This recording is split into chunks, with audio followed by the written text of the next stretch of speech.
fokus kepada usaha menangani COVID-19 secara bersama.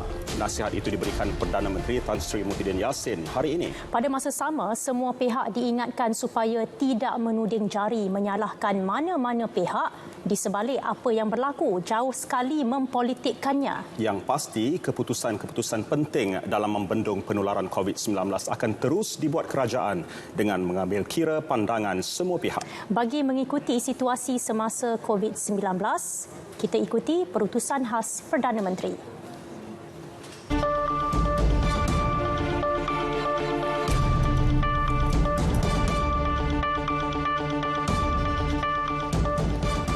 Bismillahirrahmanirrahim. Assalamualaikum warahmatullahi wabarakatuh. Salam sejahtera. Apa khabar semua?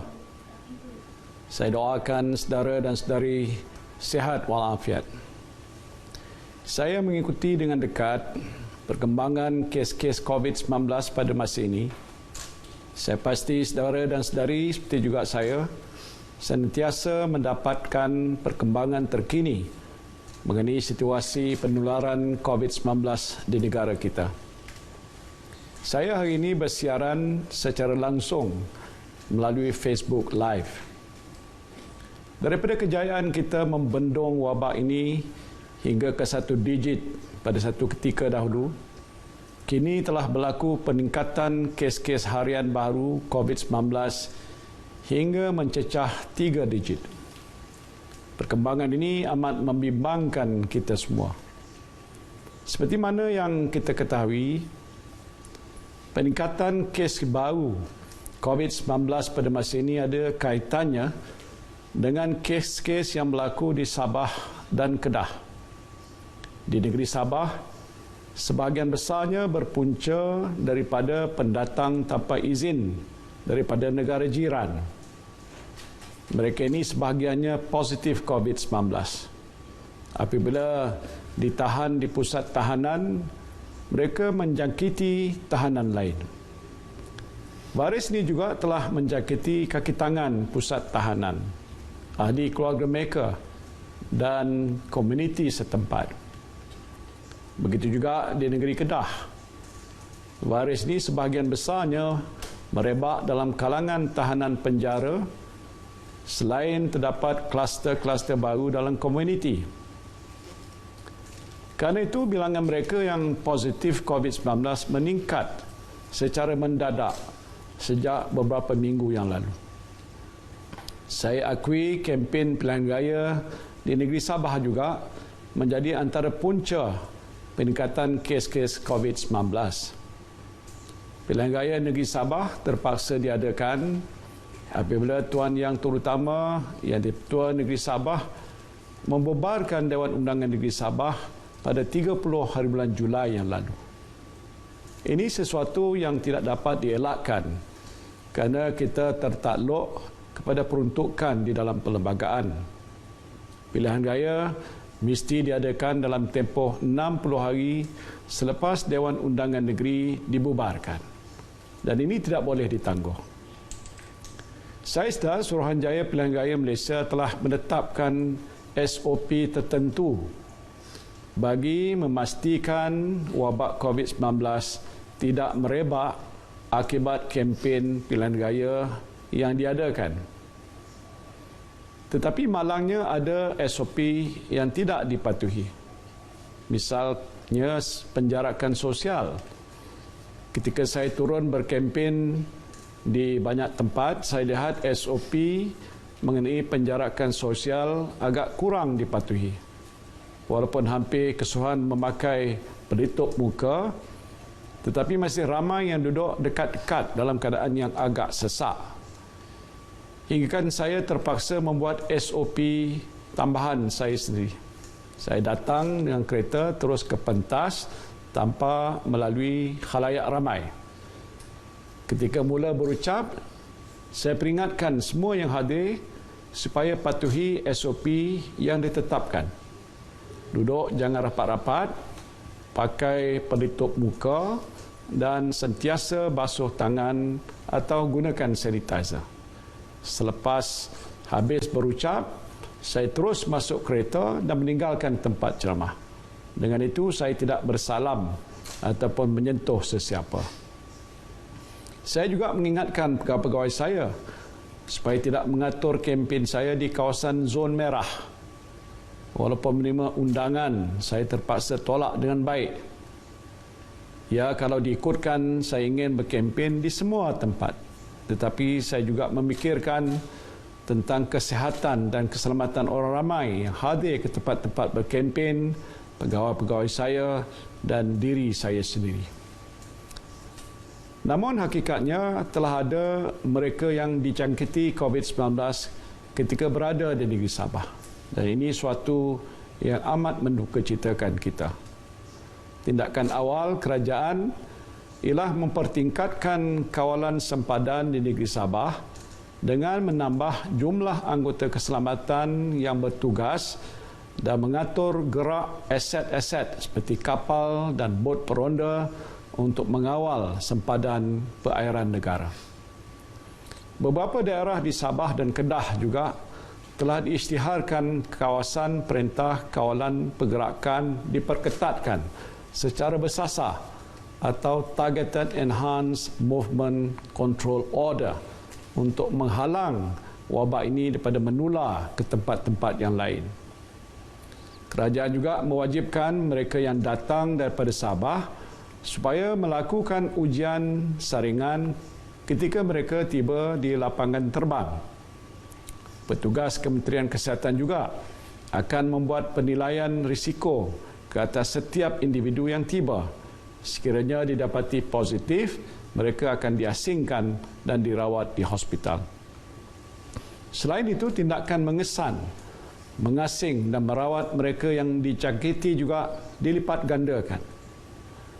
Sehingga semalam, seramai 18,712 orang daripada 13 kluster di negeri Sabah telah pun disaring dengan 1,584 orang didapati positif COVID-19. Di negeri Kedah pula, seramai 53,097 orang daripada 9 kluster telah disaring dengan 888 orang didapati positif. Semua yang didapati positif telah diasingkan dan dirawat di hospital. Langkah-langkah susulan sedang giat dijalankan untuk mengesan dan membuat saringan ke atas kontak rapat pesakit-pesakit COVID-19 yang telah dikenal pasti. Saya memberi jaminan bahawa usaha untuk mengesan kontak rapat adalah lebih mudah pada masa ini berbanding di peringkat awal penularan COVID-19 dahulu.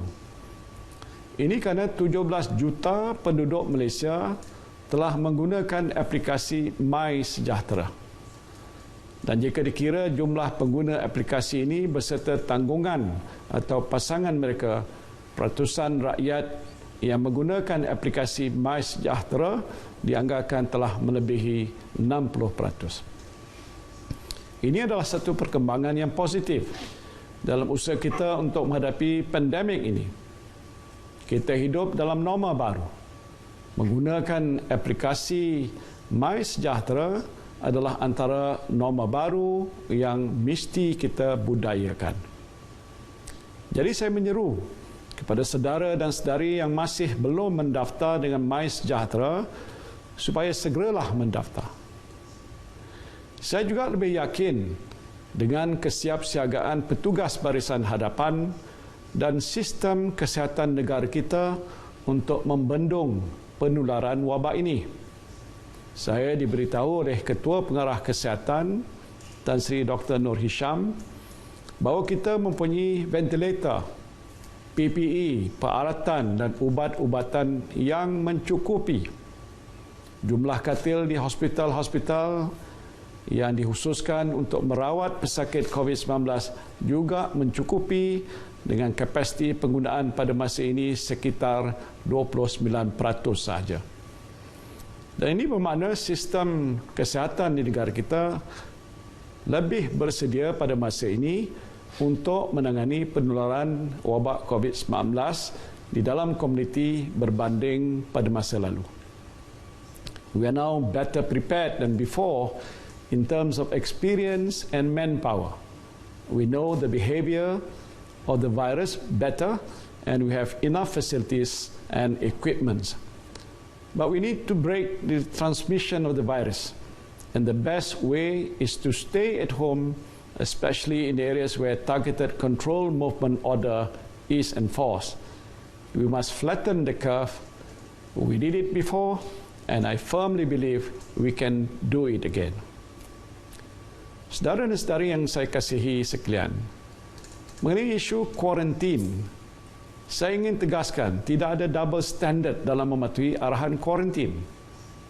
Saya sendiri pada masa ini sedang menjalani kuarantin di rumah setelah saya mempengerusikan satu mesyuarat yang dihadiri oleh seorang menteri yang kemudiannya disahkan positif COVID-19. Ini adalah SOP yang telah ditetapkan oleh Kementerian Kesihatan Malaysia.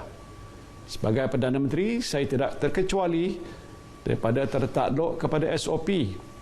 Ini adalah kali kedua saya menjalani kuarantin di rumah sejak pandemik COVID-19 melanda negara kita. Saya mesti patuh kepada peraturan. Bersama-sama saya yang dikehendaki menjalani kuarantin di rumah ialah 7 orang menteri dan 6 timbalan menteri. Semua mereka ini juga tidak terkecuali daripada mematuhi arahan kuarantin. Mereka mesti patuh kepada peraturan dan tindakan boleh diambil sekiranya mereka ingkar. Jadi COVID-19 ini tidak mengenal pangkat ataupun darjat. Virus ini boleh menjangkiti sesiapa saja. Dan oleh kerana itu SOP yang telah ditetapkan oleh pihak berkuasa mesti dipatuhi oleh semua orang. Walaupun kita tidak boleh leka. Saya jangkakan kes-kes COVID-19 ini akan meningkat dalam waktu yang terdekat. Dan ini kerana pihak Kementerian Kesihatan sedang menjalankan ujian saringan secara lebih agresif, termasuklah di penjara dan pusat-pusat tahanan.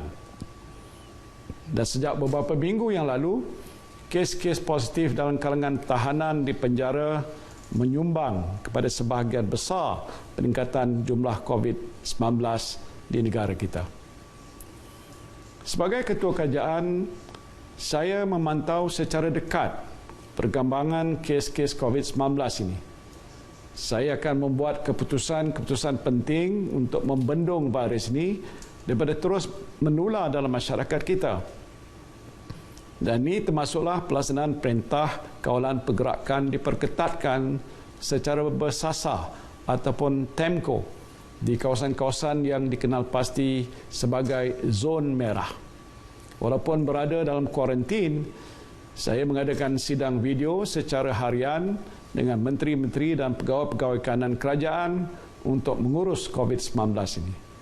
Ini adalah keutamaan saya pada masa ini.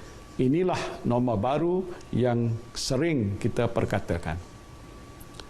Yang penting ialah kita mesti bersama-sama dalam mengharungi keadaan yang sukar pada masa ini. Saya harap saudara dan saudari tidak mudah panik atau membuat kesimpulan sendiri berhubungan situasi yang sedang dihadapi oleh kita semua. Elakkan penyebaran berita-berita palsu yang boleh menyebabkan kita keliru. Keputusan-keputusan yang dibuat oleh kerajaan, khususnya menerusi sidang khas Majlis Keselamatan Negara mengenai pengurusan COVID-19 ini adalah berasaskan kepada data, kepada fakta yang dikumpul menerusi sumber-sumber yang berautoriti. Saya tahu ramai di luar sana yang ingin memberikan pandangan kepada kerajaan mengenai pengurusan COVID-19 kerana anda semua prihatin. Ada yang menghantar mesej secara peribadi kepada saya. Ada juga yang membuat komen di media sosial. Saya mak mengalu-alukan pandangan saudara dan saudari sekalian. Semuanya saya berikan perhatian. Mana-mana pandangan yang baik, kita bincangkan di peringkat sidang khas Majlis Keselamatan Negara. Kerajaan sentiasa mendengar dan memperbaiki serta menerima teguran dalam menangani wabak COVID-19 ini. Yang penting ialah kita tidak mudah untuk menuding jari mencari kesalahan mana-mana pihak. Saya tahu ada pihak yang sengaja menangguk di air keruh pada waktu ini dengan mempolitikkan masalah yang sedang dihadapi oleh negara. Jangan kita pedulikan mereka. Kita mesti fokus pada usaha untuk menangani pandemik ini secara bersama-sama. Setakat hari ini kita tidak memikirkan soal melaksanakan perintah kawalan pergerakan di seluruh negara atau total lockdown. Langkah ini jika dilaksanakan sekali lagi boleh membawa kesan besar yang dikhawatiri akan meruntuhkan sistem sosial dan ekonomi negara. Na'udzubillah. Apa yang akan dilakukan oleh kerajaan ialah melaksanakan perintah kawalan pergerakan diperketatkan secara bersasar di kawasan-kawasan yang dikenal pasti mempunyai kes-kes COVID-19 yang tinggi. Dengan ini, aktiviti ekonomi dan sosial di kawasan-kawasan lain yang tidak terjejas boleh diteruskan dengan amalan SOP yang ketat dan penguatkuasaan undang-undang yang tegas. Saya percaya kesiapsiagaan sistem kesihatan kita akan membolehkan kita menangani penularan COVID-19 tanpa perlu kita menutup sektor-sektor ekonomi yang pernah kita lakukan sebelum ini. Setakat ini proses pemulihan ekonomi berjalan dengan lancar. Apa jua keputusan yang diambil kerajaan perlu mengambil kira kepentingan 15 juta rakyat kita yang sekarang ini keluar bekerja. Ini penting bagi menjamin kelangsungan hidup rakyat dan kestabilan ekonomi negara. Saya tahu ramai ibu bapa yang bimbang mengenai anak-anak yang hadir ke sekolah. Setakat ini kerajaan memutuskan untuk menutup sekolah-sekolah di kawasan zon merah. Kawasan-kawasan yang zon merah tersebut adalah Kota Kinabalu, Penampang, Putatan, Tawau, Lahad Datu, Kunak dan Sempurna di Sabah. Kementerian Pendidikan Malaysia pula sentiasa memantau keadaan kes COVID-19 di sekolah di seluruh negara. Jika ada sebarang kes COVID-19 melibatkan warga sekolah, KPM akan bekerjasama rapat dengan Kementerian Kesihatan Malaysia dalam menanganinya. Dan dalam hal ini, Kementerian Kesihatan akan memaklumkan kepada Kementerian Pendidikan langkah-langkah yang perlu diambil bagi menjamin kesihatan dan keselamatan murid, guru dan kaki tangan sekolah. Jika perlu, keputusan mengenai penutupan sekolah di seluruh negara akan dibuat di peringkat sidang khas Majlis Keselamatan Negara mengenai pengurusan COVID-19 setelah menerima nasihat daripada Kementerian Kesihatan Malaysia. Sekiranya terdapat keperluan untuk menyekat pergerakan rentas negeri, sidang khas Majlis Keselamatan Negara akan berbincang dan juga membuat keputusan mengenainya. Saya memberi jaminan notis yang mencukupi akan diberikan kepada orang ramai sebelum sebarang keputusan dilaksanakan supaya tidak ada siapa yang terkandas. Saya diberitahu mesyuarat MKN yang dipengusikan oleh Datuk Seri Ismail Sabri, Menteri Kanan Pertahanan pagi tadi, telah membuat keputusan untuk menyekat pergerakan antara negeri Sabah dengan Semenanjung, Sarawak dan Labuan yang akan berkuat kuasa mulai hari esok. Setelah berbincang dengan Datuk Seri Ismail Sabri, saya telah membuat keputusan untuk memberi lebih banyak masa sebelum sekatan ini dilakukan. Keputusan ini saya buat bagi mengelakkan ramai penumpang yang bakal terkandas akibat kesuntukan masa membuat perubahan kepada jadual perjalanan mereka. Dan tarikh baru sekatan pergerakan antara negeri Sabah dengan Semenanjung akan berkuat kuasa mulai 12 Oktober 2020 jam 12.01 tengah malam hingga 25 Oktober 2020. Kerajaan juga sedang meneliti cadangan untuk menghadkan majlis dan perhimpunan orang ramai bagi mengurangkan kebarangkalian jangkitan wabak COVID-19 ini. Ini termasuklah persidangan-persidangan besar, kenduri kahwin serta majlis perhimpunan orang ramai. Walau bagaimanapun, kerajaan akan mendapatkan input daripada KKM terlebih dahulu sebelum melaksanakannya, termasuklah cadangan mengadakan SOP tambahan jika perlu. Yang amat dikehendaki pada masa ini ialah kita semua mesti patuh kepada SOP dan arahan yang dikeluarkan oleh kerajaan. Petugas di barisan hadapan dari agensi-agensi penguatkuasaan akan dikerah semula ke tempat-tempat awam untuk memastikan pematuhan ini. Jika ada yang melanggar undang-undang, hukuman kompaun dan lain-lain akan dikenakan tanpa mengira pangkat dan darjat. Maaflah jika Abah ini mula menggunakan rotan sekarang.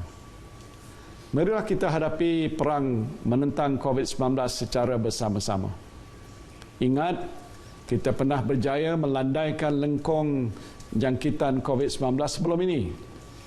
Saya percaya dan yakin kita akan dapat bersama-sama melandaikannya sekali lagi.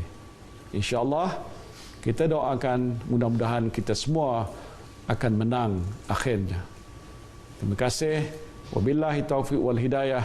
Wassalamualaikum warahmatullahi wabarakatuh.